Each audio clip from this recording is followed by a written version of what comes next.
ગોધરામાં vocal for લોકલને વેગ આપતા સ્વદેશી મેળા 2026ની શરૂઆત કરવામાં આવી હતી। લાલબાગ ટેકરી ખાતે યોજાયેલા મેળામાં સ્વસહાય જૂથની મહિલાઓના હસ્તકલા, ખાદ્ય પદાર્થો અને પરંપરાગત ઉત્પાદનોનું પ્રદર્શન તેમજ વેચાણ કરવામાં આવી રહ્યું છે।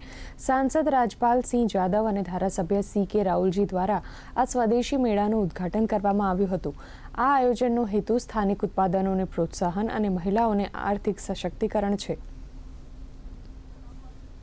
વિવિધ પ્રકારના 50 પ્રકારના જે સ્ટોલ લાગ્યા છે, સાથે સાથે પ્રાકૃતિક ખેતી દ્વારા પણ જે શાકભાજીથી લઈને જે વસ્તુનું ઉત્પાદન થાય છે તેનો પણ અહીંયા સ્ટોલ લાગ્યો છે। અને આપણા શહેરમાં જ જે વસ્તુ બને છે અને આપણે અહીંયા જ જ્યારે વેચાણ થતું હોય ત્યારે શહેરની આવક શહેરમાં જ રહે અને આપણે 2047ના વિકસિત ભારત તરફ આગળ વધી રહ્યા છે ત્યારે અને સાથે સાથે તમામને રોજગારી પણ મળે એવું સુંદર આયોજન થયું છે। ત્યારે અહીંયા સ્ટોલની મુલાકાત લે એવી સૌને હું અપીલ કરું છું। હું હેન્ડમેડ જ્વેલરી બનાવું છું, જેમ કે સેટ, મેરેજને લગતી કોઈ પણ વસ્તુ, હલ્દીની પ્લેટ, મહેંદીની પ્લેટ, ડોલી, હલ્દીના સેટ, મહેંદીના સેટ, વોચ છે જે કાશ્મીરી વોચ છે અત્યારે સૌથી વધારે ટ્રેન્ડમાં ચાલે છે, એ પણ મારી પાસે અવેલેબલ હોય છે અને હું આ બિઝનેસ 5 વર્ષથી કરું છું।